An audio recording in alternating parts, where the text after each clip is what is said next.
Hello, everyone, and welcome to week 4 of the Level Up Symposium.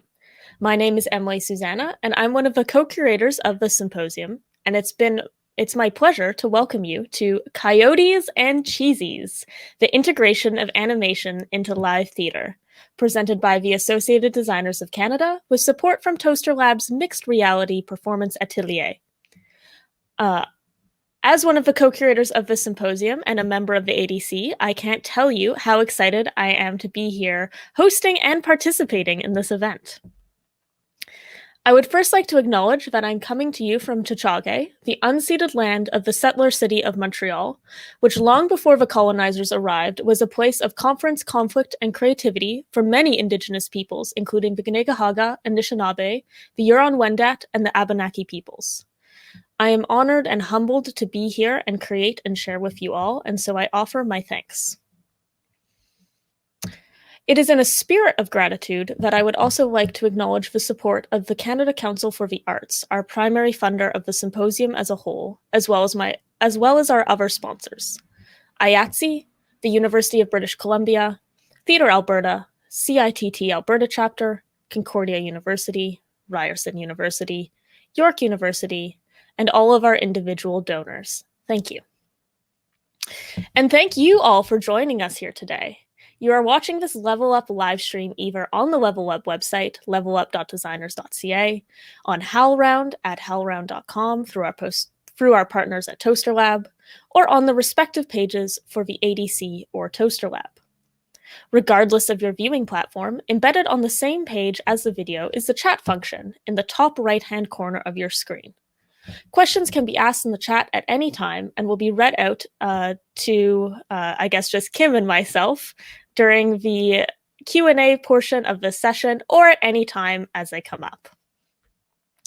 If you have technical difficulties at any point in the session, you can always send an email to levelup@designers.ca for immediate support. This event can be enjoyed through auditory or visual access, or a combination of both. Visual access is supported with captioning for myself, and captions will be added to our guest in the archive version. Captions for me will appear directly under me. You can see them right here. If you require technical assistance to support your access, please direct message the Level Up Tech in the chat, or again, email levelup@designers.ca.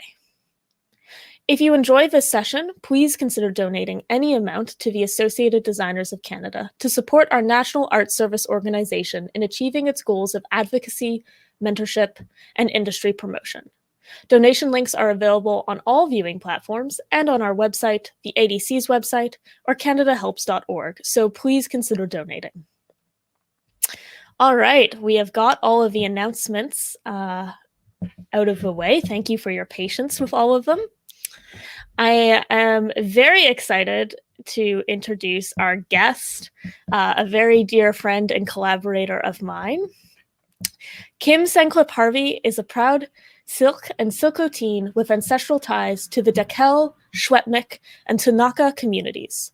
She is an Indigenous theorist, cultural evolutionist, and storyteller whose work focuses on the ignition of Indigenous power and innovating methodological processes with artistic sovereignty to create joy-centered narratives that nourish the spirits of peoples oppressed by the imperial state. Kim creates artistic ceremonies to protect and evolve Indigenous cultures, and believes that stories are the most powerful tool we have to provide every organism the opportunity to live peacefully. Welcome, Kim. Thank you.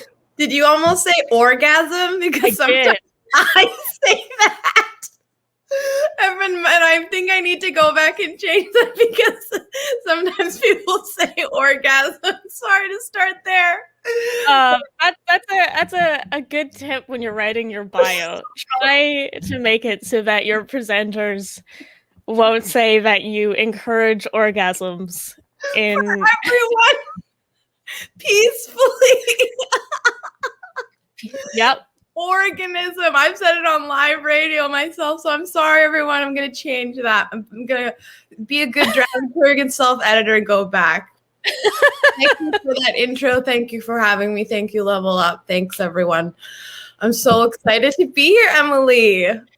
Me too. I mean, Kim and I have worked together for quite a few years now, so any excuse to chat is always a welcome one. But we're going to be talking in a somewhat pointed discussion today around animation in theater, how we work with live animated characters, how we integrate them into the work, and then on a broader sense, how the work that we've done and the work that Kim is really innovating works in like an anti-colonial, anti-traditional theater, innovative, holistic way.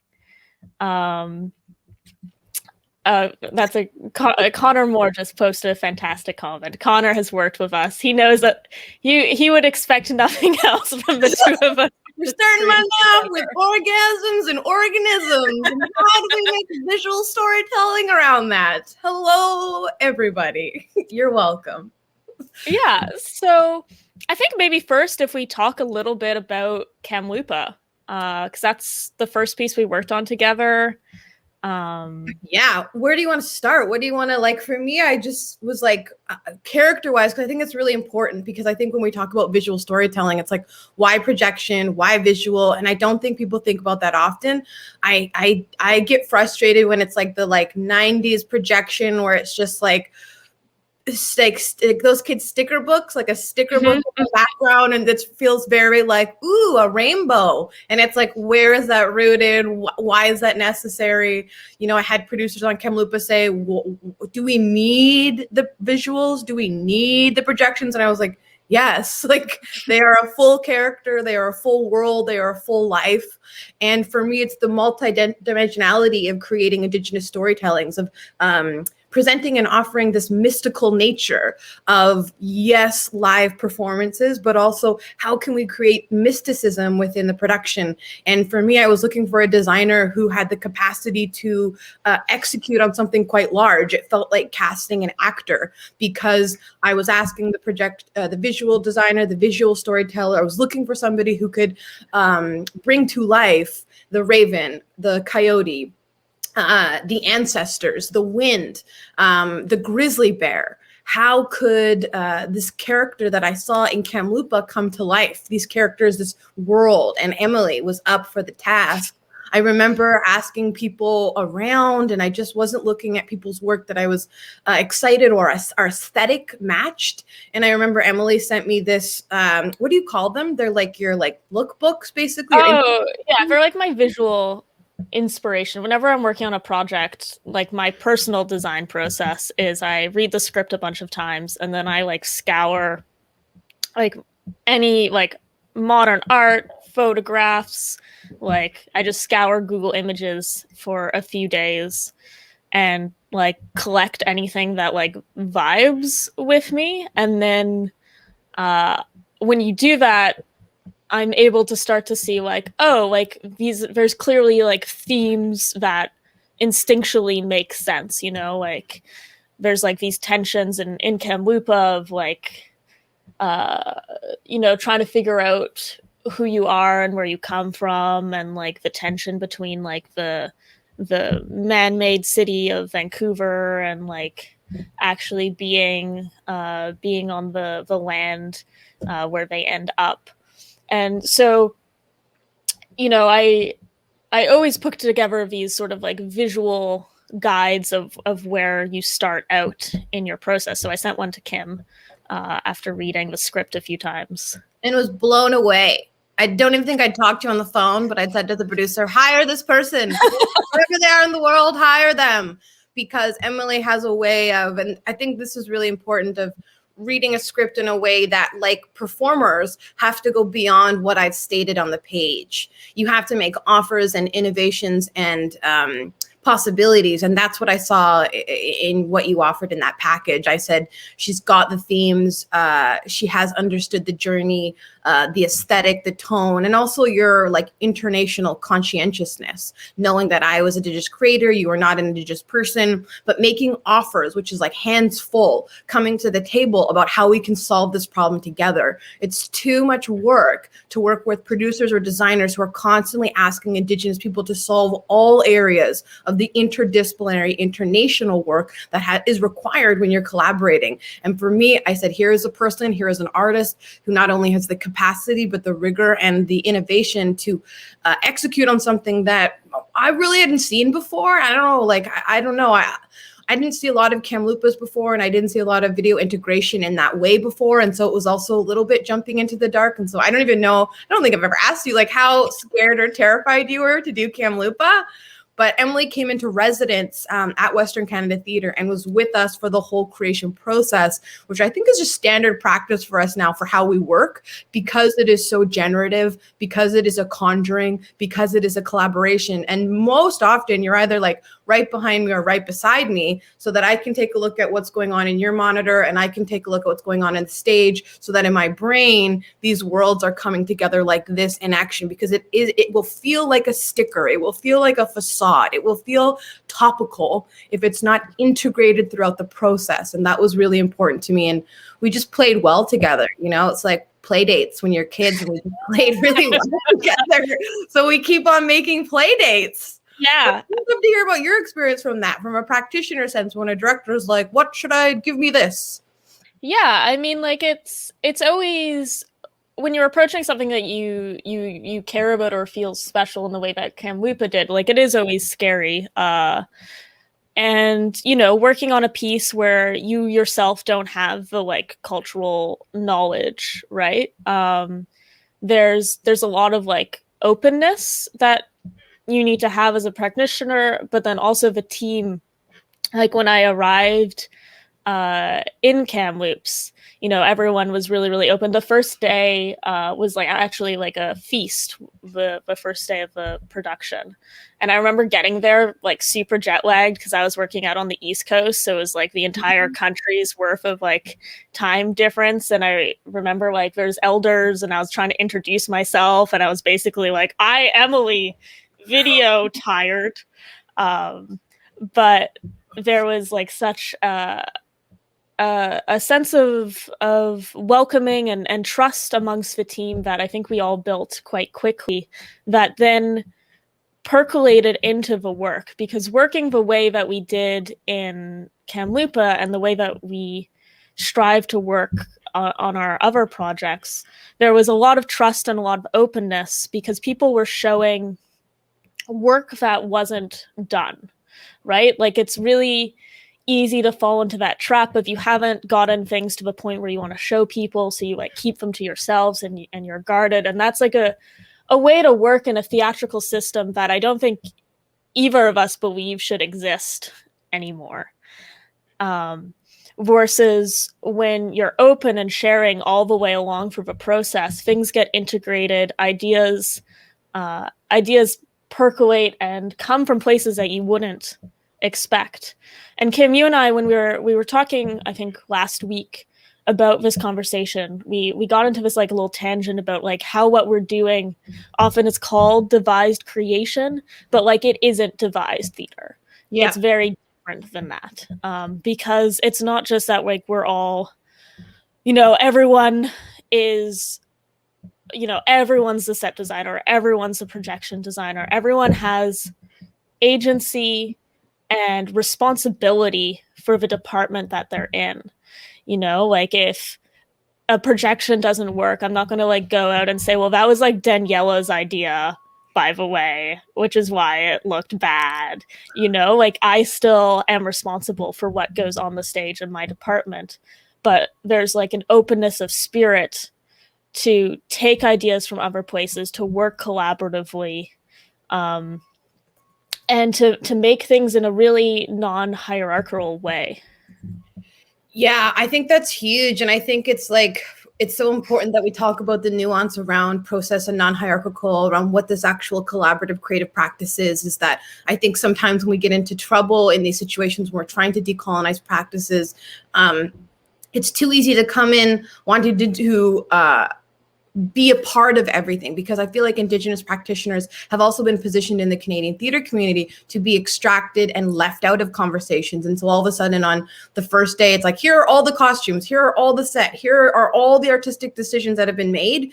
And so as we move into this next sort of wave of methodology of creating Indigenous with international collaborators, it's like, how do we trust that process and understand it? And for us and for me within the fire creation methodology, you were fire starters, igniters, creators, sustainers. There were departments. You have authority within your department to create. It doesn't mean that the performer is also going to make design decisions, but they can inform that. But that, to me, what I'm realizing in reflection is that there's the real collaboration is actually is removing the systems and obstructions between the designers.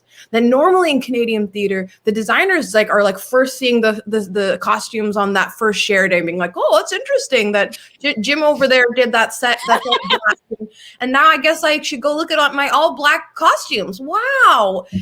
And the performers are looking at it for the first time going, oh, whoa, that is going to inform my character. And so for me, what I'm realizing is it's so important to have the designers speaking very early on. And for example, with the Healing Company, with Break, we're like 2 years, maybe 3 years out. You've been hanging out for a year now. We're on WhatsApp, Slack. We have a G Drive for all of you to start sharing the process of what that is like. It requires, and this is what Emily and the Healing Company and the Fire Company had in spades, was trust with regards to the process, trust with regards to the agency that all these departments need to have. Dismantling the hierarchies of Canadian theater is not equally sharing power between the team. It's equitably ensuring each artist has what they need to execute in their department. And that is very different than a sort of communal equalness in the room, which is not at all what we're going for. No, and just that sparked a memory of one of the things that we did on Kamloopa, which I haven't experienced since and hadn't experienced before, is we invited the actors to some of our production meetings. And when it's kind of, that statement I find is a kind of interesting litmus test when I describe it to people, because people are either like, oh God, you brought the actors to a production meeting, or they're like, oh, that's pretty cool. And the thing is that we invited the actors because the actors deserved to know what was happening. And it also when you say it's like, yes, as a performer for 10 years, I'm like, yes. and it would help inform the room, right? Like, if the actors don't know why our table mechanic for our breaking table gag isn't working because the magnet that we ordered isn't here and we're trying something else, XYZ, it just feels like, why isn't this happening? Yeah. What are people doing? Why aren't they prioritizing the things that we need to rehearse with?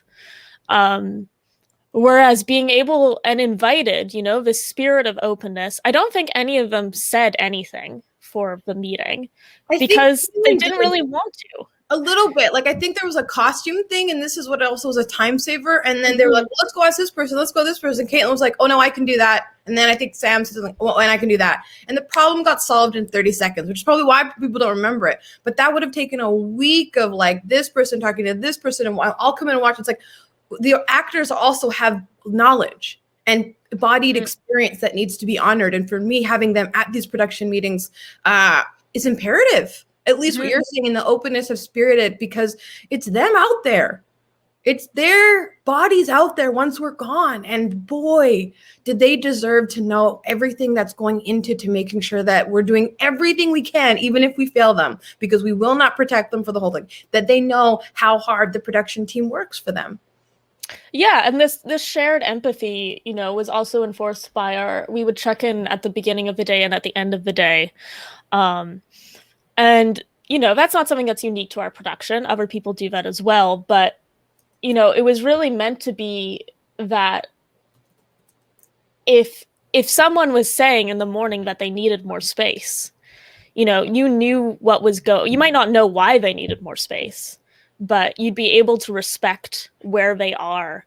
And there's this like spirit of continuously checking in so that people have the agency, you know, to do what they need to do and take the time that they need. And it can be easy to fall into the trap of like, oh, well, if we work that way, we're never going to get anything done. But, you know, we did get it done. People, you know, sometimes would be like, I can't come in, I need to take a morning. Yep. And if they take that morning, they're going to work, let's say, twice as hard in the afternoon because they're energized and they're present, fully present in the space, versus keeping this very closed off structure where it's like, these are the hours we work every day because these are the hours that we have to work. You know, this is a traditional production schedule. It's not actually as productive, I think, as people think it is. Taking the time that you need is going to work better. Like anyone who's worked with me knows I'm not a morning person in any realm of that statement. So, you know, early on I was like, hey, is it okay if I like am a bit late? And Kim was like, yeah, sure, that's fine. And I was 100% more productive in the afternoon than I would be if I was forced to come in for like 9 a.m. And that you also work late. So I was getting to know your schedule. You have a different schedule, and that's not bad, worse, lazy, or off the clock. Like you probably worked some of the most hours on that production. You were there till like 3 and well, it wasn't a Morocco Union House. The designers like you were working a lot of hours, and it was my responsibility to me to not be an absent creator, a dictatorial director, an oppressor of systems. To me, strong leadership. Respectful leadership, living within my values as a Salish Plateau is understanding the practitioners who I have the honor of collaborating with. For me to impose some kind of like clock into the coal mine and get these fucking projections done is so oppressive. It's so imperialistic. It's so violent. And for me, if my job is to create a compelling piece of work, is to move society in the story, I better damn well understand what artists need to be able to do that. And that's why, to me now, the vetting process also of working with collaborators is quite intense, because I have been taken advantage of with regards to some processes of artists thinking that they do get a say in everything or that they can tell other departments what to do. You know, for Kalupa now and Break, I'm being very particular because you have to be courageous enough, trusting enough, respectful enough, and innovative enough to actually work within this process. Because I trust my designers so much. I go for bat for them all the time because they're the first people in the world. They build the world. They build the world. So you should give them what they need to do their jobs. Like, what are we doing? Like, I just can't. If somebody told me that I had to write from 9 to 5 every day, I'd be like, fuck you.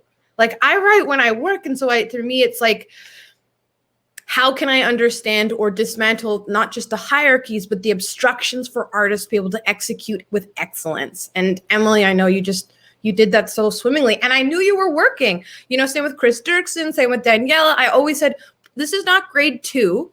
Please don't tell me if you have to use the bathroom. Please don't tell me if you need to feed yourself. Please don't tell me if you have to go work. Like, if you think it's important or you're interested, they'll talk to the stage manager and say, it might be useful to come back around here. But we also had WhatsApp. So I'd say, hey, I think this might be of interest to you. But also, you are the expert of your own artistry. Why would I try to dictate that for you? Yeah. I mean, yes, exactly.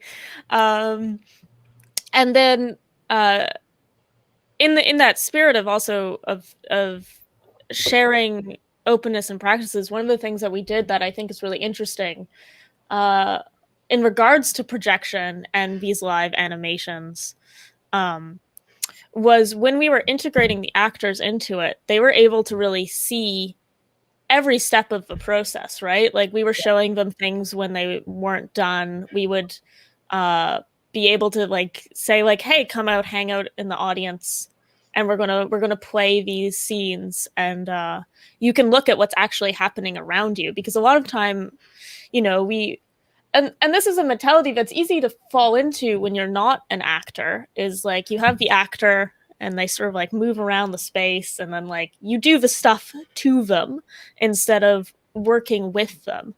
But it's not fair to create these environments around actors and they have no idea what's going on, and then you're expecting them to make informed choices, right? If they don't know the lighting cues and don't know the projection cues and they're just sort of like having to exist, you know, like if we wanted that, we would just get mannequins, right? Like there's no and I think too, when you say that, I think it's important to understand that whatever your method is to create multiple entry points. You know, in theater, there's never enough time, there's never enough money, there's never enough process, especially when tech comes around and projections are the thing. If you're going to be doing projections, you better damn well give those guys enough time and those cats enough time. And I think it's the responsibility of juries and bodies and producing companies to really understand that you cannot tech even a small projection show at the way that we do it in a day or two. You cannot. That would be like giving an actor half a day to tech the whole show. It's just not fair. And I think what we do in our method with regards to having the Google Drive and check-ins and looking at the work, all the performers have access to all of that.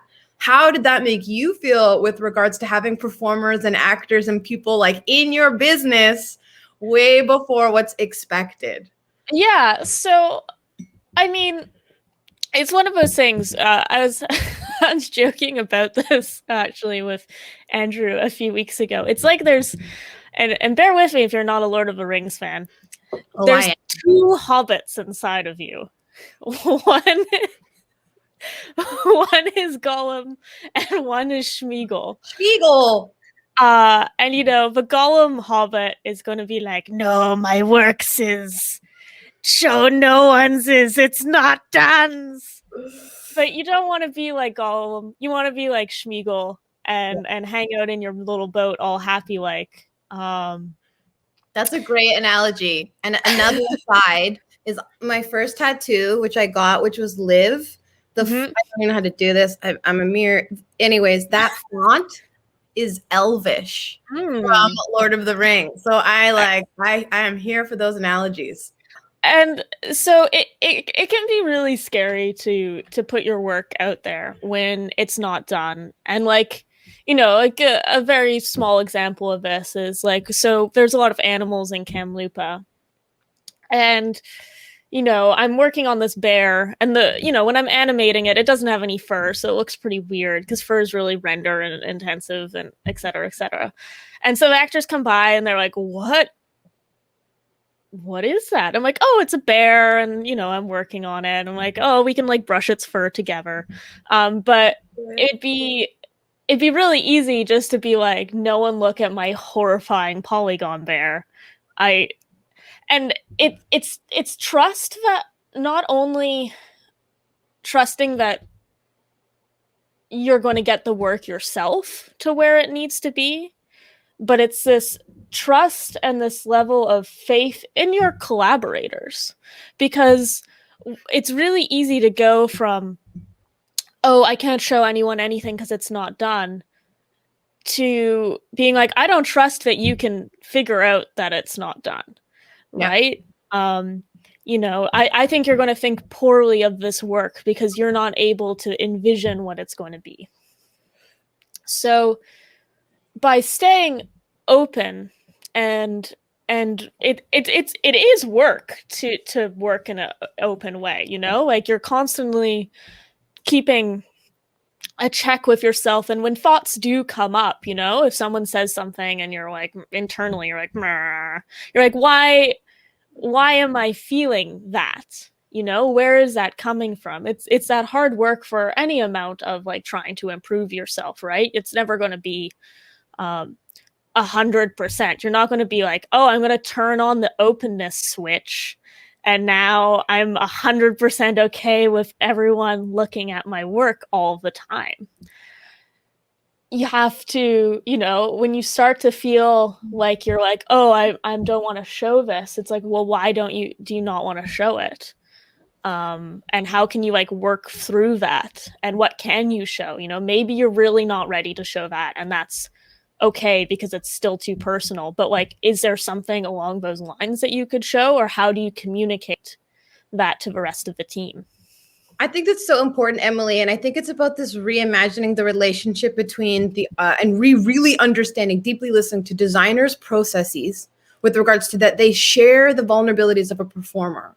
And that it is a process. And that the relationship between performers and creative teams and the artistic leaders on that show have to really respect and understand that process.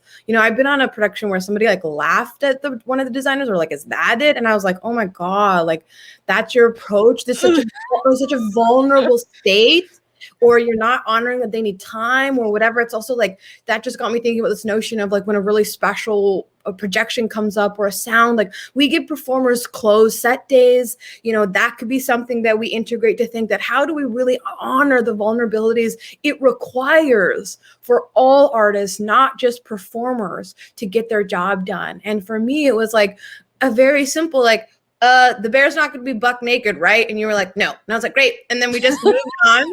And then the bear evolved, because I wouldn't ever ask a performer on their first take, is that how you're going to do the scene? That's so absurd. And we would just never do that. So I think it's important as artistic leaders, we understand how we create the space for designers to be in that play box, to be in that vulnerability. And I just know, you're going to execute on what's required. But I think too, you have to constantly, as an arts leader, be celebrating your designers each day, because it is tough. There are days when the designers go and that was a rough day. That was a tough day. We didn't get to where we needed to. I don't know if this is where we're going. And for me, I think in those check-in and check-outs, what really was important, especially for the design, was making sure the designers had what they needed, and that I wasn't an absent director that made designers try and catch me at the end of the day, talk to me over breaks, that they had to schedule an appointment, that I was intimidating to approach. For me, I'm there off the top. I'm there for an hour at the end of the day, at least past when all the designers leave, just in case they want to call. Because I think for me, being a performer and being in a colonial Canadian theater rehearsal hall, so often you have conversations after conversations. You don't need to be talking about a designer. You need to be talking to the designer. You don't need to be talking about the content. You need to be talking with the content, with the collaborators, with the performers. And for me, in the decentralizing the hierarchy and power of decisions, it's not a show to the director and the writer, and then they go away and go it's so rude to me. I would feel so awkward. It's what do you think, Emily? How is this informing your practice? Where do you think we need to go? If I hired you to give me your lifetime in artistry, I damn well better have the courage to also integrate you in the process to help create this thing together. And you said something on one of the shows we work with where you were once you gift a show to other people, it's not yours anymore. And that, I think, is in a Canadian structure that really it's hard for directors and writers and creators to understand that. Once Kamloops, we gathered and people were getting paid and people were flying across the country, even out break with the Healing Company. It's not mine anymore. And that notion of understanding, how do I disseminate power? How do I disseminate authority? How do I foster courage is the work. And I fail at that often, and I work at it every day, and I succeed at it, and we succeeded, and we collaborate, and we talk. But if people don't want to get mucky, if they I can't work with designers who just want to show up and do their old tricks. That to me is not collaboration. That to me is not creating something new for this moment. And that's something that you have in spades. You're always ready to say what is required of me in this moment. And that is the profound respect I have for designers and artists who are constantly unfolding and making offers and giving presence and generosity and respect to the whole collaborative process. Yeah, and I think that really speaks as well to the being able to be in residence. And it is a privilege monetarily, time-wise, to be able to gather your artists together in a place where they can all create together. And I mean, it feels extra like a privilege right now because we've all been in our apartments for almost a whole calendar year. And I think it's important to talk about that, particularly with regards to international, Indigenous and non-Indigenous collaboration.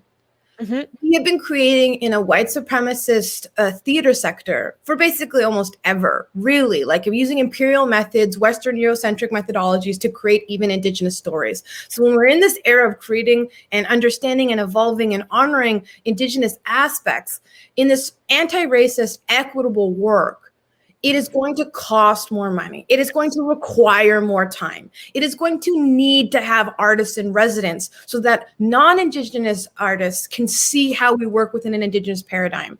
I think it's that witnessing that is required, that you can't just show up on a Tuesday and be like, when do the lights need to be hung, and come back on a Monday. You're missing the practice of creating, particularly for me as a person who creates artistic ceremonies, the process of creating that way. And that requires enough money so that designers don't have to hodgepodge a salary together, which is total bullshit. They're doing 3 shows at once.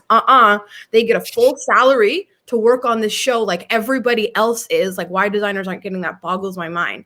They get the time and respect to be in the room so that they can actually collaborate, and that they understand that their presence is like omnipresent, that I don't need them clocking in and out all the time, but that they do have to be available to be here, inquire. Usually, I think on Kamloopa, y'all would come to the checkouts, so that if you were away for the afternoon, you'd come back and recenter and be like, okay, what happened today? And then I'd say, what are your needs for tomorrow? What can I do with the stage manager now to curate and collaboratively create a day that makes sure everyone's needs are being met? And that's the decentralizing of power for me, is that's not just what do the actors need on stage, it's what do the designers need to get to tech where they aren't so stressed out, where they aren't left in the dark, where they aren't positioned to fail. Because I think designers and international collaboration are often positioned to fail, and I won't fucking stand for it. It's disrespectful. It goes against my values as a Salish Plateau woman, and I just can't. I know I'm going to not be able to do everything in terms of creating a safe environment, but for me, it's like, and I'm interested, Emily, too, in how that decentralizing works for you in terms of ensuring that your needs are being met.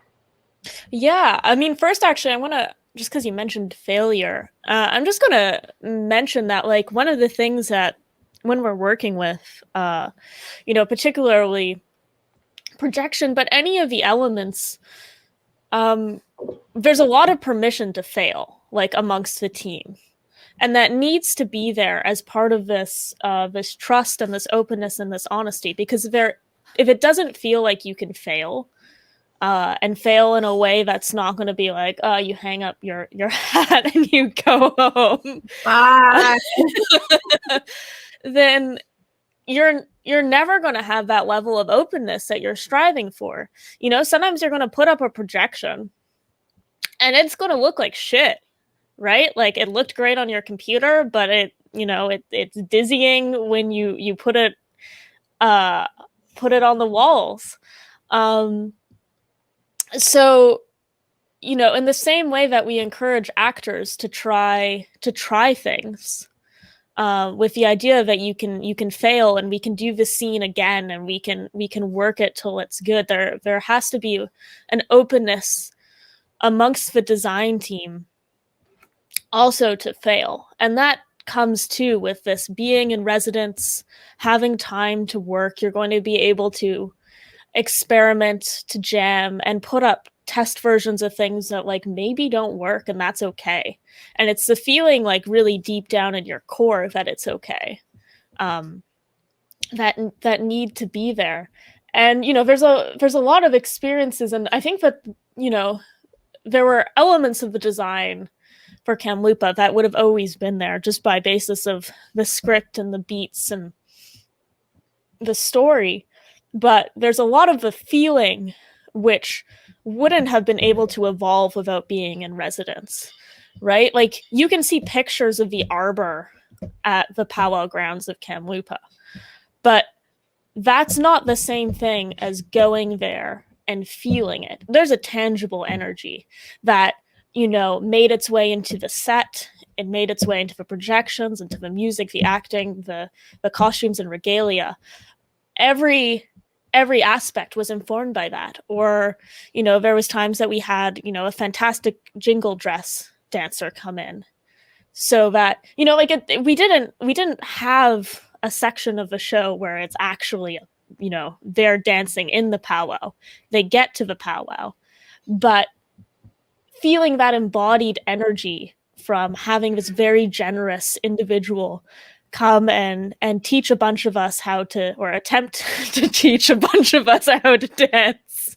Because it wasn't just did so good. It was so good. It was so good to watch and feel. It was one of my favorite days.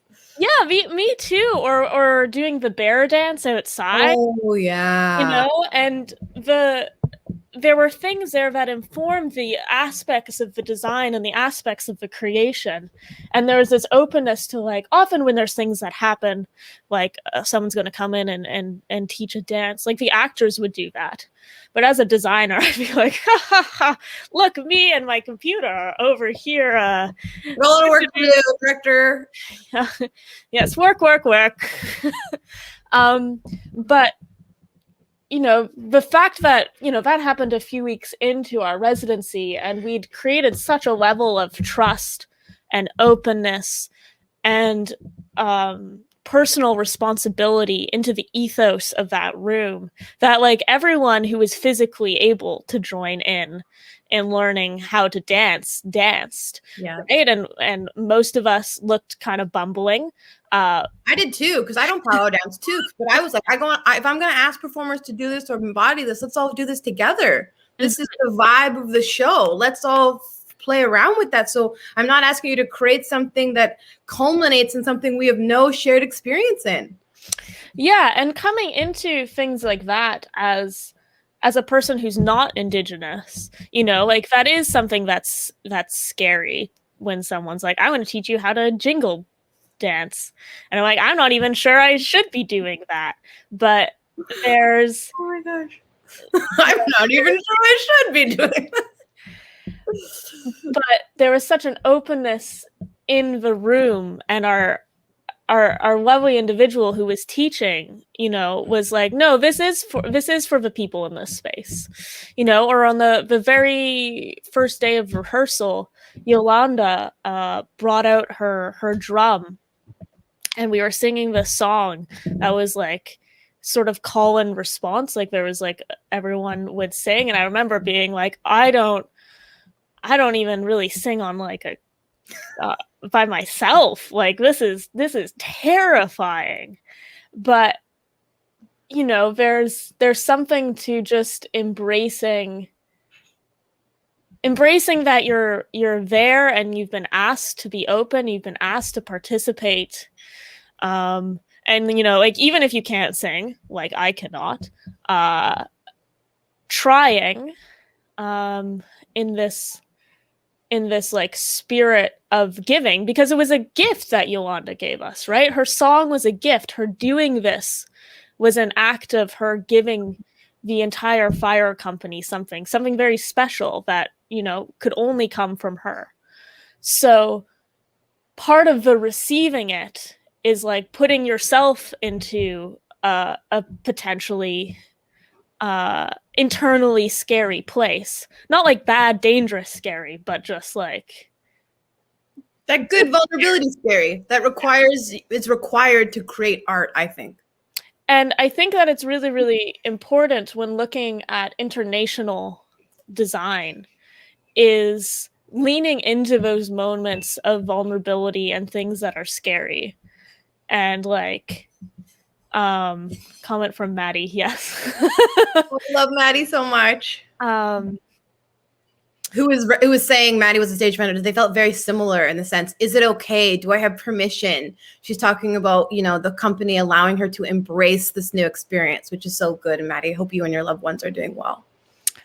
Yeah, and it's, it really is something special to work in a way where everyone is bringing these moments of vulnerability constantly, day after day, in some way, whether it's a designer being vulnerable, sharing something new, or like our really, really ingenious sound designer and composer, Chris Dirksen, would just bring in their cello and, play live, just improvise. And so that ended up in the show. But, it's that there's every designer, every actor, every member of the fire company was constantly being vulnerable and bringing openness and trust. And when they weren't feeling it, maybe there's a day where there was more walls up, that would be acknowledged. And it really led us to create things a lot faster than I think we would have been able to otherwise, because we got a lot done on Kamloopa. I think that's important to mention, that I think producers believe this way of working is less effective, and in fact, it's more efficient. And you can look at other models in terms of Google and Fortune 500 companies that actually look to ensure well-being is taken care of and that agency is taken care of. And there's a reason why they don't prescribe a 9 to 5. They do a 9 a.m. check-in to ensure your employees are working for you, which is super oppressive. Those are just archaic 90s models that aren't effective anymore. Creating a fear-based work environment is actually anti-artistic. And so for me, if I'm studying leadership and studying how to create creative environments, it's respect, it's value, it's trust. And I think when you talk about this permission to fail, Emily, I'm so elated that that was present and we continue to do that. And I kind of call it this method of generative failure, which is what we give performers, but that if we don't give that to designers as well in process, it's just really disrespectful to try and presume that they're going to give something on the very first try. But you talk about also, Emily, this personal responsibility. And I would love to hear more about what that means for you as a non-Indigenous person coming in, having the vulnerability, creating artistic practice, but what that means for you as a leader, because you've led on multiple projects now, the visual department, and what that means with regards to this kind of personal responsibility. But I just also want to honor, because Maddie was crucial to this process for me. I also want to honor stage managers in this process. I think in Canadian theater, stage managers are treated like dog poo, and I'm not here for it. Those stage managers have some of the most knowledge in the entire room, and Maddie had that. Maddie had that in spades, and I really looked to Maddie Henry, to understand, do we have it? And I think I remember the first time, Maddie, you can correct me if I'm wrong, that you were like, what? You want to know what I think? And I was like, yes. You're in the script. You're going to be leading this once I'm gone. What do you think? And I think when it often tends to be women or non-binary or two-spirited people who are in stage manager positions, the oppression of directors saying that all they do is create schedules and that we don't actually talk to them about the artistic creative practice is pretty reckless and pretty disrespectful, because at the end of the day, the stage managers basically become the director after opening night. And so if you're not creating a relationship of reciprocity and literally handing over leadership to them, which should be a conscious practice so that everybody respects the stage manager once the director is absent, I think that's a failure of leadership. But I really love, Emily, and you have this embodied action to take personal responsibility for a project, for a practice and process. How do you do that? How can other designers work in a way that you are brave and accountable and you can veer in and out of other departments with respect? Where do you think that comes from? What did your mommy and daddy do? Oh God. I don't know what they did. And your cultural competency is also what I want to say here. That is also required. That even the language you just used, that Yolanda was offering a gift that you were to receive and participate. That's also the work of non-Indigenous designers to come into Indigenous processes, so they're not just like, I'm going to go take a smoke break when Yolanda starts singing a drum song or when somebody starts doing that, because I don't have time to teach cultural competencies. And I think too often organizations, artists, designers, producers, and juries unfairly position Indigenous, Black, and people of color artists to have to explain cultural competency. That is your work to go and do. That is your work to go and understand, to participate equitably, respectfully, and without white supremacist notions, ideologies, and structures. And so I ask, how do you do that? I never have to be like, Emily, don't. You know what I mean? Or like, Emily, we don't talk, you know what I mean? And you came in with that. And for me, that is also a requirement for working, because too often, people come in without that competency and expect me to have to explain anti-racist practice in such a nuanced way, not just like what's a smudge or not just what's a talking circle. What does cultural competency look like in creation international based practice? That's where we're at. And I don't find that many people are at that level or stage. Yeah, I mean, like, first of all, it is like all things where you're trying to work on yourself, like a constantly evolving practice. Um, I don't want to sound like I'm an expert in any of these things. But you know, it all comes down to, I think, like respect. Just respect, right? So, and that breaks, you could break that down into a few different things. You're respecting the people, you're respecting their artistry, you're respecting their histories, you're respecting their time. That's a big one. So, if there's something that I don't know, and I mean, like, this is a statement that applies to me for like literally everything, but is extra important here. Like, just fucking Google it. Like, What you call the ye old Googles. Ye old Googs. I love Googs. Ye I old know Googles. there's a lot of quagmire around like the ethics of a multinational search conglomeration with a reach into our daily lives. But just like Google it if you don't know something, right? And then when you Google it, look at the sources. You know, we're no longer at a time where you can't find things on the internet. You can find sources that are legitimate. You can, you know, don't just like read the CBC or CTV, you know. Check out APTN, right? Like get news from other places. Research. So like that's a huge respect of time, right? Because if there's something that I don't understand, what I'm going to do first is I'm going to research it and understand it to the best of my knowledge. And if I can't still get it, you know, then maybe I'll come and I'll say, hey, Kim, I'm really not understanding this. This is sort of where I am, but I'm not getting it, you know? And it's the humility that takes, Emily, that's huge. But it also means that if I've done like the base level of research, I'm not coming in, you know, being like, you know, Kim, what's smudge, right? What are we smudging? But I think that's so important, Emily, because I will say, and I want you to keep going on this, but I will say one of the things that I feel like gets taken from me and disrespected the most is my time. By far, that is the greatest resource I have. It costs me the most amount of capital and money with regards to monetary, social, cultural, my resources. It's the largest resource that non-Indigenous people take from me all the time. They take my time, they don't compensate for it, and they don't thank me for it, and they position me to believe that I owe them this information, and I never feel that with you. I never feel that with you. You come hands full, knowledge big, humility great, courage ready. That is a remarkable artist. Thank you. And like respect is also something that, you know, is constantly evolving. Like something that I know for myself is I get really excited in conversations and I tend to cut people off because I'm just like real jazzed about what we're talking about. And that's something that like I'm constantly trying to work on. Be like, Emily, let people finish their sentences, like to the end, to the period. Let people get to the periods of their sentences. Because usually, you know, like one word before they're there, I'm like, ooh, let's jam on that thought. And you know, like sometimes, like Kim, if you and I are talking, that's fine because do it often. I do it with people that I'm pretty close with, like we're intersecting, overlapping. That's a different process. I'd say we do that often. Yeah.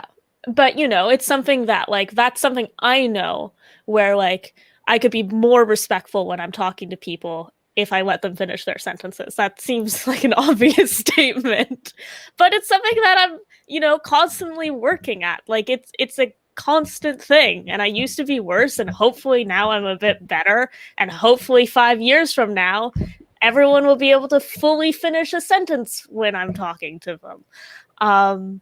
But I think you also learn me, and that's the nuance. Like, that doesn't really bother me. I know that some people are like, you interrupt me often. I'm like, what I'm saying, if you get it, I respect that you're smart enough. You got it halfway through the sentence and you're going to dive in on that. It's a whole other segue. But I think for us, when we're jamming like that, it's kind of like when an actor's on stage and they're like, I'm going to go back, I'm going to go forward, I'm going to go back. They're not like, have you finished your line? Can I participate in the arting? Is it my turn to step into the light? For the arting. Is it my turn to be arting? For me, there's also got to be a generosity of assumption that I don't assume you're cutting me off because you're disrespectful. I know that you get jazzed and jacked. And so for me, I'm like, oh, Emily's on a roll. Let's let her fly. Yeah. And I think that speaks really to like our personal relationship. I brought it up more just as like respect is something that you have to constantly work at, right? Like, even if you're like, I respect your ideas as another designer and I'm coming to you with respect and with openness, if I approach that, but I'm not letting someone finish their sentences, they're not going to necessarily, that's still not fully respectful, right? So it's being open and continuously working towards respect in like all those areas. And that's something that I try really hard as an artist. And sometimes you succeed and sometimes you fail, but it's not, I think that there can be a slippery slope of like acknowledging fail leading to apathy, where you're just like, well, sometimes I didn't do it, merp. But there's like acknowledging that you will fail, but then continuing to work.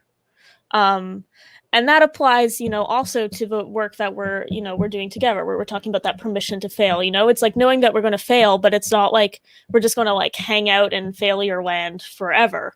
It's like something doesn't work and you try another thing, and maybe that doesn't work, and you try another thing, and you learn from those, as you were saying, these like generative or iterative failures, but that you don't stop. I don't think we stopped on Kamloopa at any point, like up to opening night, and then we hopped back in Vancouver, and we hopped back in Saskatoon, and things were continuously evolving, right? And there was a lot of love and a lot of stamina, and I think that also speaks to when you're working in a process that's decolonized, that's respectful, where you're creating art where everyone feels valued and is interested, people work harder. There's been shows where I've designed it, and after talking with the director, I've like gone to a separate room and like just cried, right? Because like, yeah, I mean, that's like that's a statement of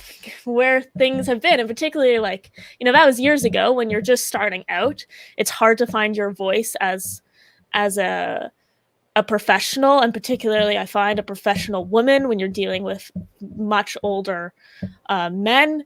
It can be very difficult to not let yourself be berated.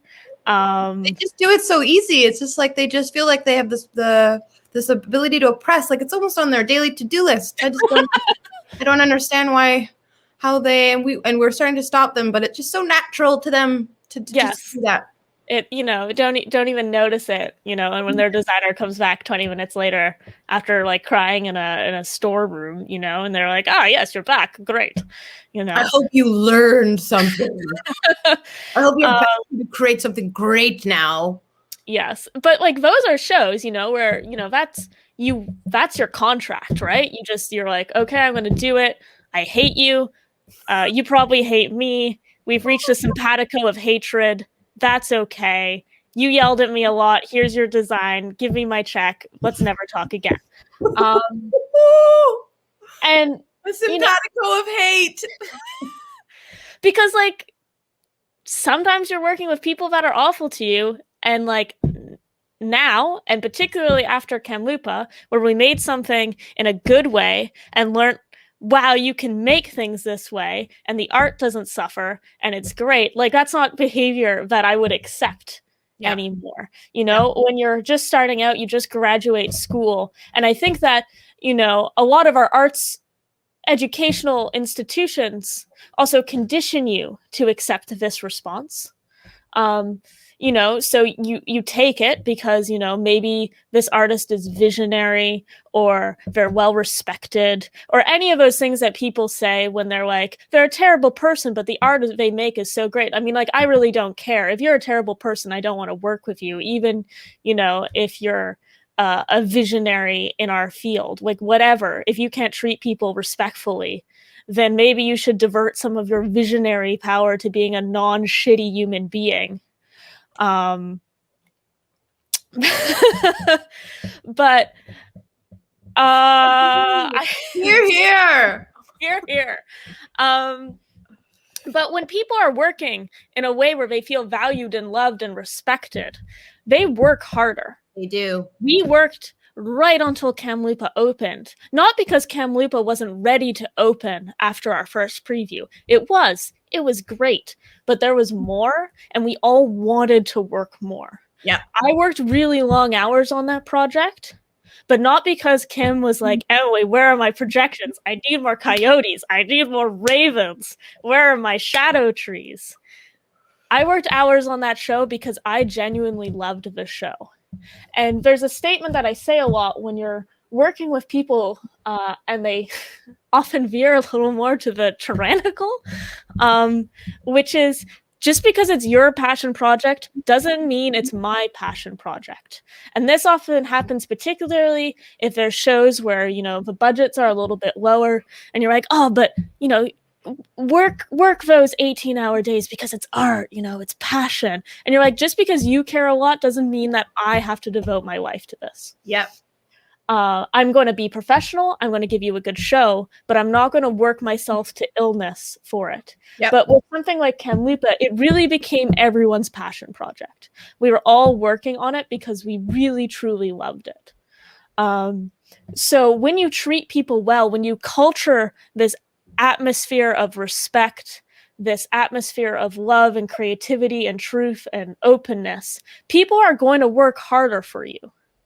They just are. Yep. Absolutely. I think that was the thing when people ask, how did Kamloopa come to be? And it was for me, and I'd love to hear, Emily, what you think about this, but what's required when, you know, we're to make offers to the sector? What is required of that core artistic leaders and leads and creators to ensure that this happens again? Because I get the same feeling on break right now. We just had a workshop where it's like everybody is working their tails off for this piece because we really believe in it, because we're creating this environment of reciprocity, of respect. And I think too, for me, that is the job as the artistic leader. That is especially when we're setting the foundation. How do I protect the fire company? How do I protect the healing company to ensure that they are getting the strength training, the creative opportunities, the resources? I make myself very accessible so that they can ask questions, so that when we hit the ground, when the game starts, when rehearsal begins, when production happens, everybody has bought into it. And for me, I think what lacks in the sector and the rigor is literally just leadership training with regards to this. These are basic fundamentals in other sectors that the theater sector is so archaic with regards to how we create. If you're not studying other models, if you're not doing arts leadership training, if you're not doing leadership training, if you're not interfacing with the frontline workers of your organization and your practitioners like the designers often, then you're not making informed decisions. You're not making decisions that respect them. And for me, from coaching roller derby to directing pieces like Kamloopa and Break Horizons, the elements to creating works and worlds and environments for people to succeed is very similar. And to be honest, it's really not rocket science. It is what you say. It's respect, it's reciprocity, it's failure as a value. Because if you think that artists don't fail every day, I'd say Kamloopa is built on a pile of failures. It is. And I'm not ashamed of that. And that's not a bad thing. But the Canadian shame-based culture believes that failure is so awful. You know, any good play is built on failures. It's good ideas, bad ideas, and then you parse it down and you figure it out. That literally is the only road to success. And I don't think people really investigate that often enough. And I think the rigor that the fire company had was a result of us buying into a process, committing ourselves to an Indigenous-centered paradigm methodology. And the value of that was we just kept working. And that's the other thing I want to mention is the process of work being impermanent and continuous. Because Indigenous theater is not given the fair share of what Canadian theater is given, not the same resources. A lot of these new works are world premieres. We have to be working with our unions and our associations to understand that work is going to continue on. You know, we might have crossed a bunch of red tape and red equity lines with regards to what's allowed, but I actually don't give a fuck because those were built most often off of white supremacist or colonial-based frameworks and methodologies. So why am I being penalized as an Indigenous person, or why are BIPOC people being penalized when we're creating in our paradigms because they are not within the union guidelines? That's a fucking problem. And everybody, whatever we want to call it, made sure that we followed the values of what Kamloops needed. We were making adjustments. Actors were making line changes. In Vancouver, we excavated a scene. You know, costume was being worked on. Little jokes were being changed. An artistic ceremony is alive, and everybody understood that. It wasn't an opening night. Okay, bye everybody. We're out of here. Give me my paycheck. I'm done. And I cannot thank the fire company enough for giving so much of who they were to that piece. Kamloops would not be what it is right now, being studied at the level it is in universities and high schools and cherished within the Indigenous community without the rigor of the fire company, which is also why their name is on the front cover of that play. That's the other thing. You don't get to work this way and then not acknowledge that work, not respect that. And again, it's that embodied values. So often organizations want to put their values on the wall and say, I work with respect. How have you organizationalized that within your work practice? What does that look like embodied? To me, I feel shamed for myself that I'm not doing my ancestors correct if I talk about my values instead of living them.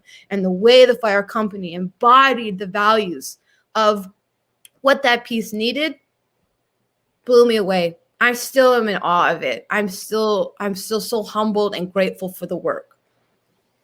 Yeah, and I think that there's something interesting with what you were saying, where, you know, like equity, like the equity guidelines didn't always, you know, work the best for our schedule or our methodology.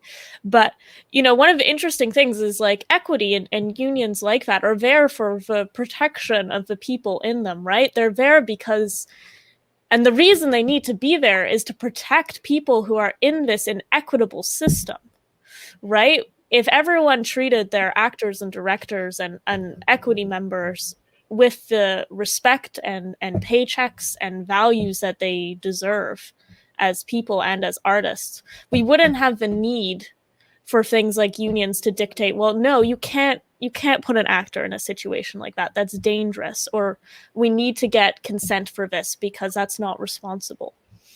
So, you know, coming into a situation like ours where we are creating things with respect, it's easy to see these systems as not working for us, but, you know, they are so necessary for like where a lot of Canadian theater is right now, because before they were in place, actors really weren't being treated with the respect and autonomy that they deserved, right? You know, it's the same thing with ADC or a PASC, right? Like without those minimums, people are constantly trying to lowball designers. And that's the important thing. They were minimums. They are not best practices. You should not end your fiscal and report out and be like, hooray, everyone, we hit the minimums.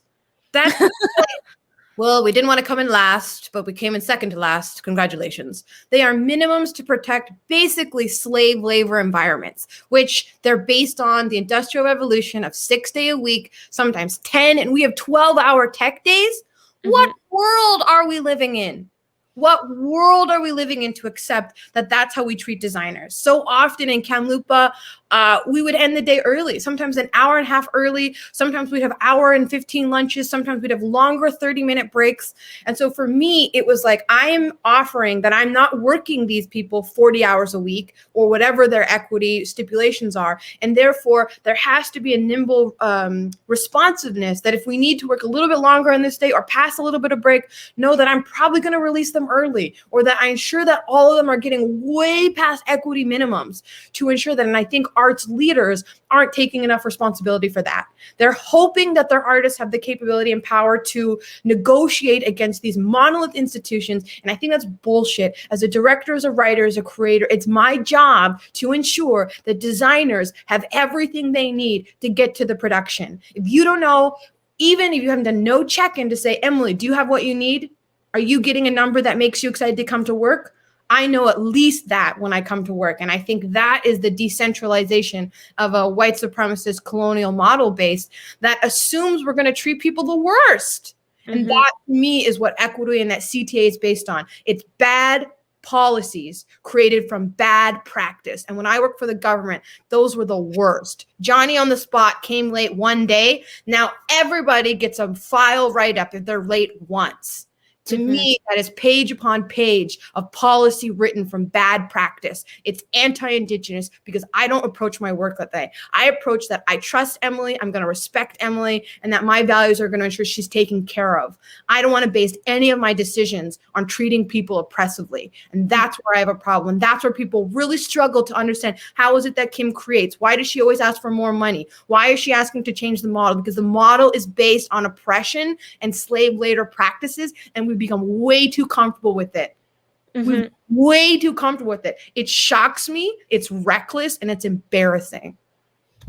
Yeah. And, speaking as a designer, like when I got my offer for Kamloopa, I think that not that I would have removed this much bargaining power, but I think I did say this to Kim on the phone when we were talking. I was like, I don't care what you pay me. Just like get me out to Kamloops and I will work on this show, because I remember reading the script and I was working in Parsboro at Ship's Company, which, is a lovely place at the time.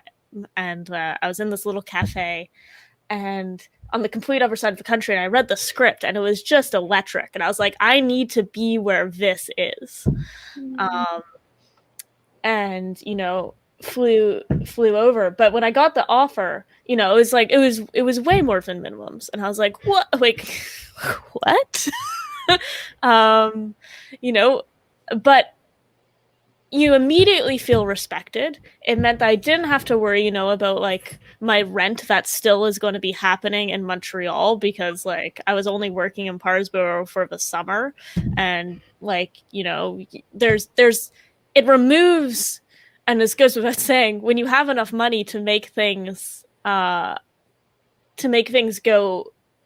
easier for you in terms of like making sure your apartment's still paid for and you can afford to get food, and you're not going to be eating your entire paycheck, because that's sometimes that does happen where you get, if I'm going to go work in Vancouver, the cost of living there and the cost of food and transportation and all of that is significantly higher than in Montreal. So, if I'm working in Vancouver, the dollars I'm getting paid actually are worth less to me while I'm there than they would be if I was getting paid in Montreal. So I think as an arts leader too, it's my job to make sure that you can come into the room and your focus is on the work. Yeah, I think I have failed as a leader. If you're like, I don't know if I'm going to pay rent today, or I'm not going to be able to get all the food I need today. That means we've created a sector where literally people's basic necessities aren't being taken care of, and the art suffers. Their practice suffers. And that to me is just piss poor leadership, because the art suffers and then it's shitty art. It's uncompelling because somebody was worried about their rent and they created a whatever type of thing because they were like, fuck this, fuck that, simpatico hate. You don't respect me. I don't respect you. This was all about your egocentric vision. It had nothing to do with me. So we're all going to just sign in and do the work. That is the colonial, shame-based, ego-centered work that I just cannot participate in. But that's like way beyond the scope of what I'm supposed to be as a director. Yeah, and that's something that, that happens a lot when you're a young, unestablished designer, right? Is that you're getting these like contracts for not very much money, which often demand, more work than contracts that do pay you well. Because often when you're in places that can only afford to give you, $1,000 for your design, chances are those places don't have the support systems there either, right? So if you're a costume designer, if you're only getting paid $1,000, you're probably also doing a lot of your own labor in terms of stitching and pattern drafting and shopping and pulling and all those things. Or, if you're a set designer, you're probably also going to be doing, a lot, maybe your own scenic painting, which in previous years would have been its own job. You'd have scenic artists who would be in residence at theaters. So when you're working these contracts where you're not getting paid a lot, you're also doing a lot more labor than if you were working at theaters that were paying you at very least the design minimums. Because, you know, as you said, Kim, those are minimums, but they are enough that, you know, a contract doesn't feel like you're being taken advantage of. But, you know, you're going to be doing more work, and it's also, when you're young, there's like no other way to get into the field. Canada doesn't have a system the way that Europe does, where you have the strong system of apprentices, where, you know, you're less experienced and you can work with someone and get your foot in the door in the field in that way, you know? And so what ends up happening is you have young designers, and theaters go, well, they're not very experienced. So, you know, we're not going to pay for that inexperience for you to learn on the job. So you get a terrible rate, but there's no other way to get into the field. We don't have, you can go to school, but then you're still going to have to enter the field at some point. Yeah. It's a positioning, you know, we're trying to address with Break Horizons, the Breaking Into Design initiative, because when we look at the statistics of how white designers tend to be, it's appalling. And the Canadian theater sector has much to repent for and pay for with regards to creating equitable opportunities. So the Breaking in Design initiative is an opportunity for young designers or new designers or just people, BIPOC people who are interested in potential design, to come into a process like Break Horizons led by a BIPOC person of myself, an Indigenous person, and learn how we work that way. All companies should be having these level of initiatives to ensure that the door is open, that there are opportunities to enter the work. Otherwise, we are complicit in creating a racist and oppressive and like imperialistic, capitalistic opportunity where if you aren't privileged, you don't get to create art. And that's horse manure. I don't know why I said manure, but whatever. I think that leads actually really well into a question we got in the chat, which is, what can designers working in conventional theater models do to improve the conditions for other designers and future designers? I'm going to leave that to you, Emily. You're a designer. Yeah. So, I mean, I think that and this is something I'm always really open to. Sometimes people email me if they can shadow me for a bit. But being open to, if you can have an apprentice or have someone shadow you, having them. But also, I think that, and this is harder, but asking for what you need and then standing your ground. Because, and this happened, you know, kind of recently, where I was asking for a fee, or I was giving my fee to someone, and they're like, that's too much. And then I broke it down with hours, and I was like, but that's my fee. Yeah.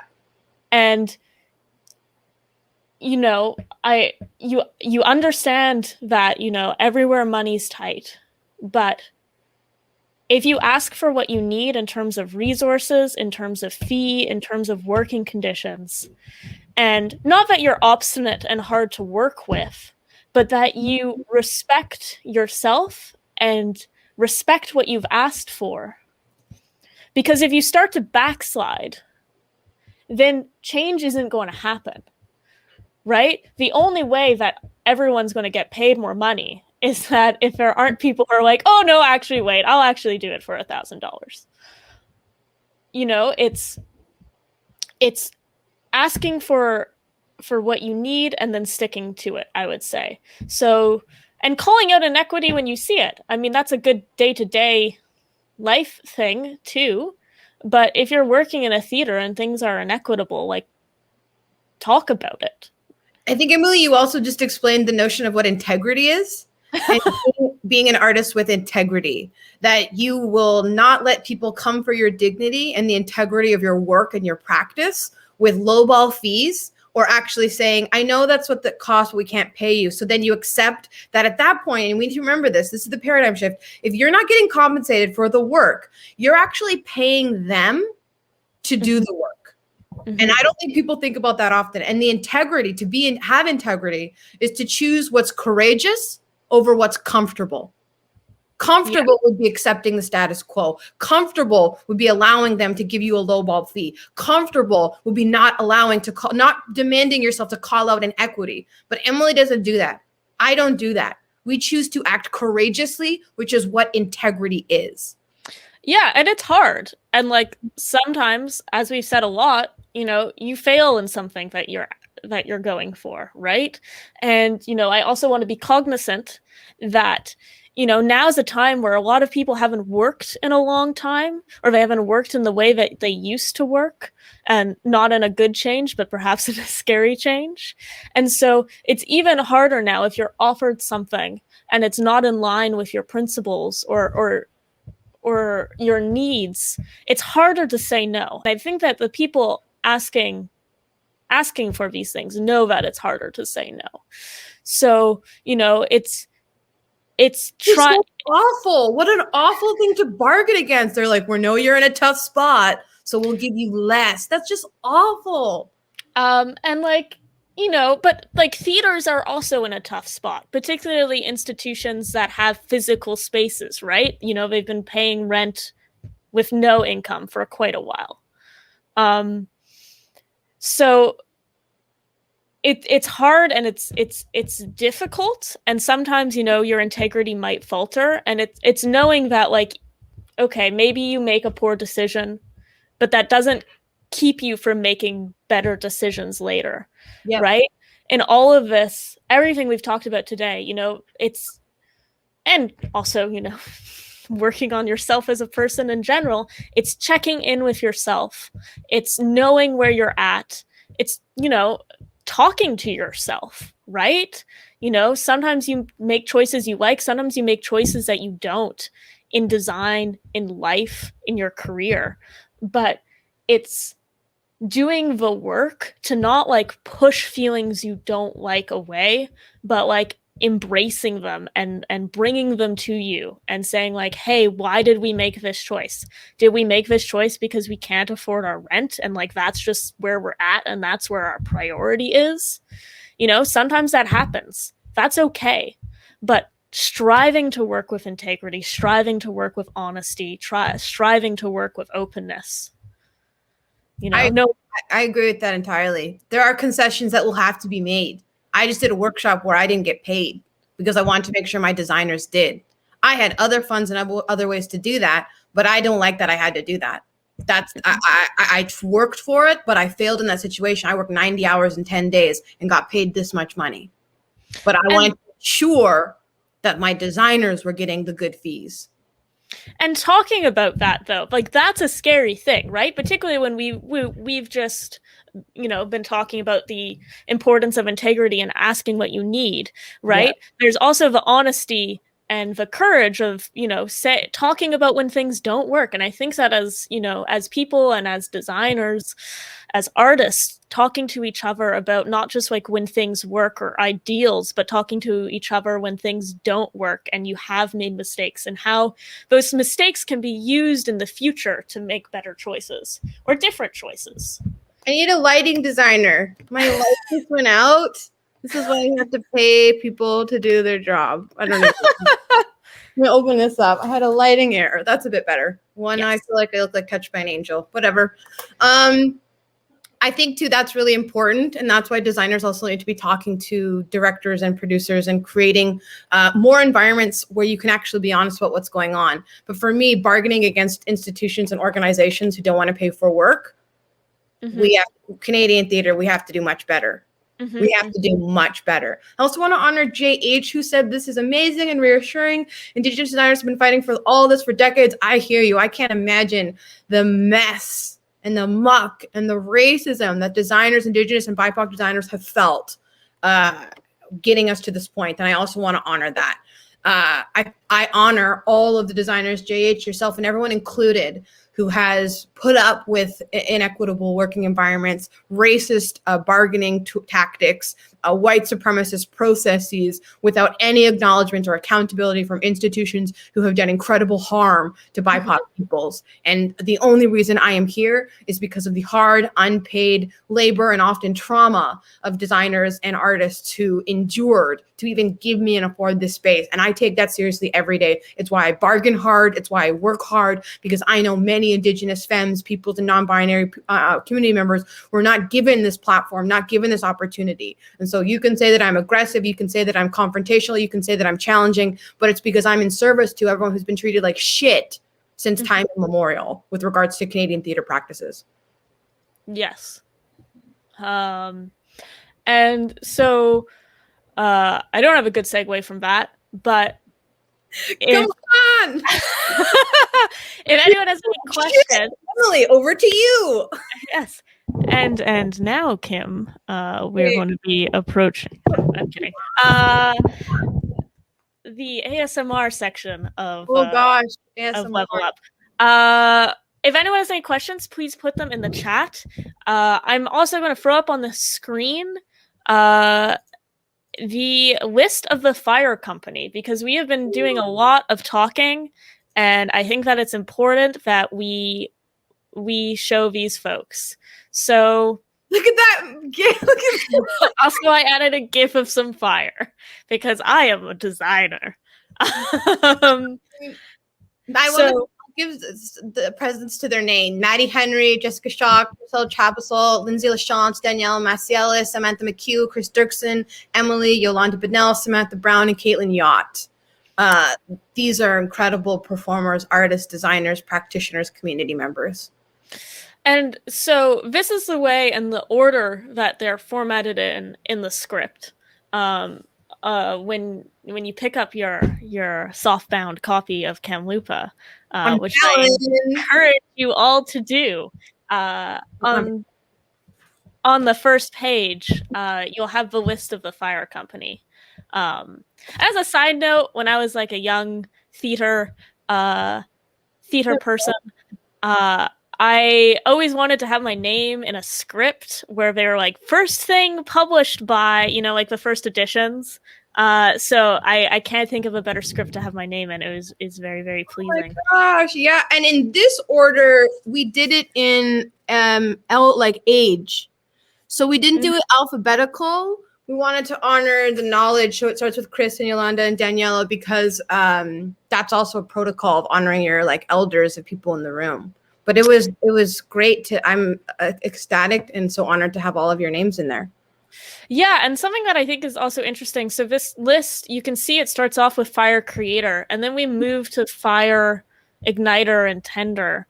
And then at the end, we have the fire extinguishers, because, Kim, you talked a lot about in this process and why it was called the fire company. We weren't just creating a play, we were tending a fire. And if you've ever tended a fire, there's the people who started and the people who tended and the people who extinguish it. And those are all equally important roles. So, we have sort of here, we have our names on the left, and in the center, our roles in this process of continuous care and continuous work and continuous art. And then, our traditional theatrical concepts of what we all did. But I think that even having this metaphor or overarching purpose to what we created, helped all of us really centralize what we were doing, right? It's not just, the actors weren't just acting, they weren't doing the run every night. They were tending this fire that was burning until, its last night in Saskatoon. And then they very lovingly, carefully extinguished it. And, with fire, it's something that's really beautiful and really helpful, but also can be quite dangerous. And that knowledge of how do we keep this process safe? How do we keep things in a good way that, Kim, you spoke a lot about, and I think really resonated with the team. I think having a methodology is something that I offer to BIPOC practitioners in particular, because white people have a method. We've been working in it. I think one of the reasons why Kamloopa and I think Break is working well is that they're methodologies that I went away as a theorist to think about and then put them in practical application to hold the work and the framework and the structure. It's best practice in many innovations or creations of new works that you have a methodology, that you go through proof of concepts, which we kind of just did with last week with the workshop with Break Horizons to do proof of concepts. And then also me as a practitioner to say, how am I creating frameworks to ensure that the work and the ceremony gets done in the way that aligns with my values and protocols as a Salish Plateau femme. And so for me, too often, I think practitioners or creators are like, I want to change theater. I want to do a new thing, and we're going to do it this way and this way, and really haven't done their diligence to understand that there's a very important aspect of methodology that has to be created and thought about. And the fire creation methodology is one. You can read about it on my blog. I think I did a podcast about it too. I'm working on one called Salish Earthing, which we're applying to the mystics. But really think, we're asking how can we help other Indigenous or practitioners understand is that you can't just create something new without a method, framework, or plan, even if it's very simple, like something you've written down on a Post-it to say, these are the structures that I think I'm going to enact to create outside of the normative Canadian framework. You can't just say, I'm not going to do that and then try and do something else. That becomes a reckless process where people are positioned to fail. People are positioned to not understand, and then scarcity mindset, fear, and shame start to come in, because I wanted to give people a firm ground to stand on, to understand that these were the roles. This is how I was thinking. I wanted to be explicit in how I was sharing it, because I was asking people to be extra vulnerable to creating a process where I think for people like, what the hell is a fire igniter? What the hell is a fire? What is this kid doing? And so we have to be explicit to be ethical and responsible as our arts leaders when we create and write pieces and want others to come and adopt them, which is why I say you can use the Canadian theater model. You can use it. You can indigenize it or amend it in ways that works for you. But don't just say, I'm not going to create that way, and then not have anything to take its place, because that can be extra scary for people. And I've been on pieces that do that, a piece that's done, and it's just too scary. It's too scary. So the fire creation methodology, you can read about it on my blog and podcast, is something that I am really proud of and continue to work, and will actually be one of the containers for my thesis work at the University of Victoria for my MFA. Thank you. Just before we end off, I just wanted to throw this photo up. Woo! Look at them animals! Yeah, it's one of the shots. We actually have a few from Kamloopa. Oh, that scene! Can you talk a little bit about that scene? Yeah, so this was a scene where there was like a big culmination between a few of the characters. There was a lot of tension. There was a lot of words being said that were filled with, like, there's a lot of anger in this scene. Yep. But in the end, like, these characters, they really do love each other, like even in these moments of anger. And so we had this tent that they disappeared into because, in the great planning of Micaiah, she only brought one tent for the three of them to sleep in. One very small canvas tent. From the 1950s, apparently. And so at the end of the scene, after all these things have been said, and like, I don't want to spoil too much, but there is a dress that's made out of like tuna fish lids. There's a lot of comedy and a lot of anger. They disappear in, and there's animals that, you could say that these animals represent the characters, but that's not it. The animals are the characters. They are the ancestors. This is just like another way that they're being presenced. Like Micaiah is the raven, and it's important not to think of like, oh, like she's connected. No, like she is the raven. Edith. Edith is Edith. Sorry. Yes, Micaiah's the coyote, and Kalana is the grizzly bear, and.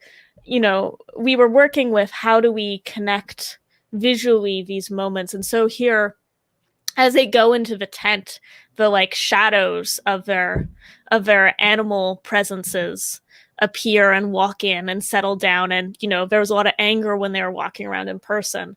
And then in the tent, though, you can see that like their they're shadow animals on the side of the tent, these reflections. They're all hanging out together. It's all like there's still a lot of love. And there's you timed it so that when each character went in, they silhouetted the animal each night. This is the scene that people still stop me on the street and go, oh, that scene with the animals in the tent. And it was just, to me, a culmination of why Emily, the way she works, is so powerful, but the use that we could have not had it. But to me, it was the multi-dimensional layering you did that this wasn't written in the script. You just did this because you were like immersed in the world. I think it's like there's some like animals were there, but it was phenomenal. And like the set as well, was so transformative. So it starts out, I'm not sure if I have a picture of it starting. Oh, no, I kind of. You can see there's like actually sort of stiff walls, and there's a lot of, this was at a very like lighting and projection heavy moment at the top of the show.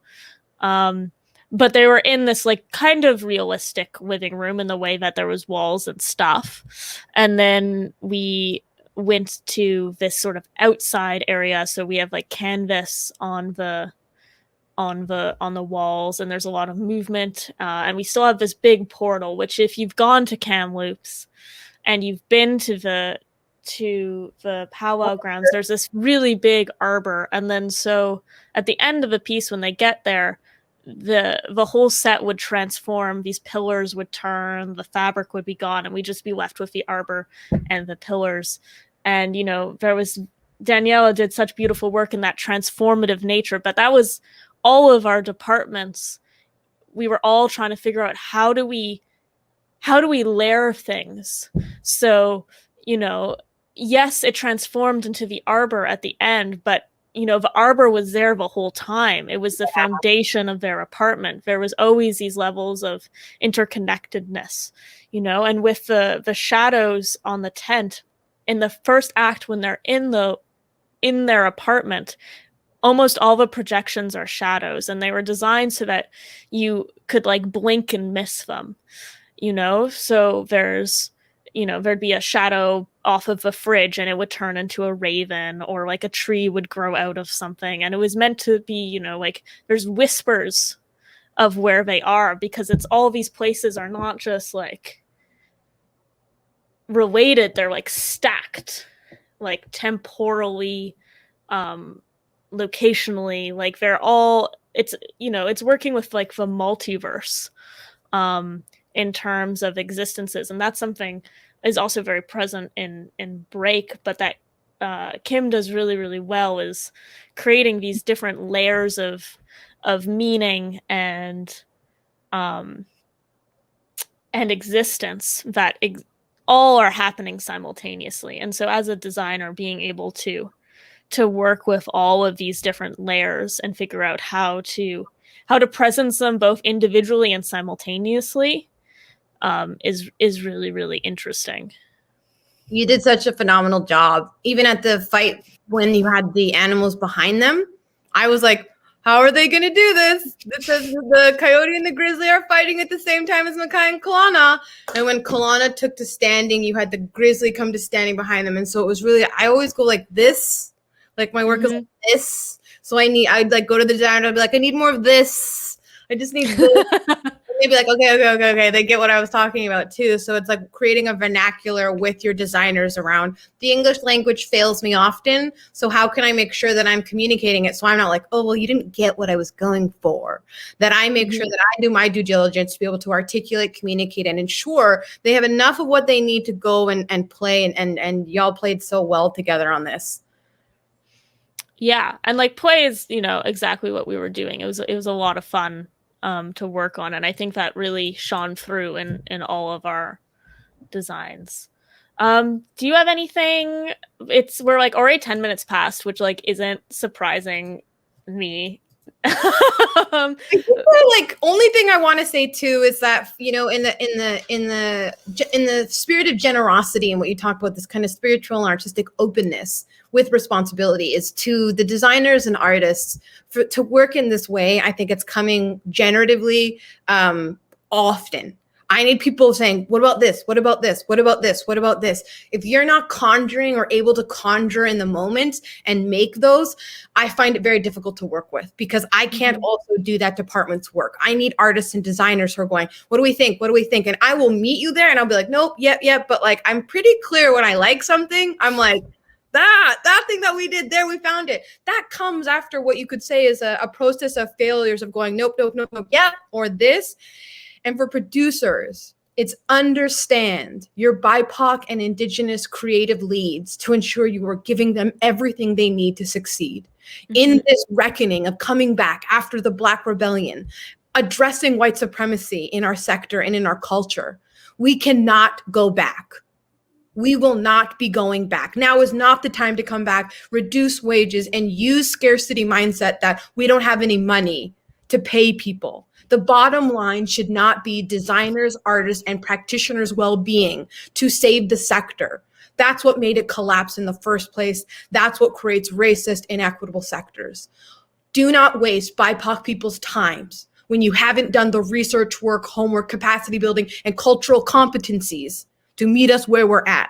I work very hard. I work very rigorously. Some might say obsessively, but that's because when people like Emily and Daniela and Yolanda and the Fire Company and the Healing Company come into my work, I owe them all of my ancestral protocols around respect and trust and hard work and empathy.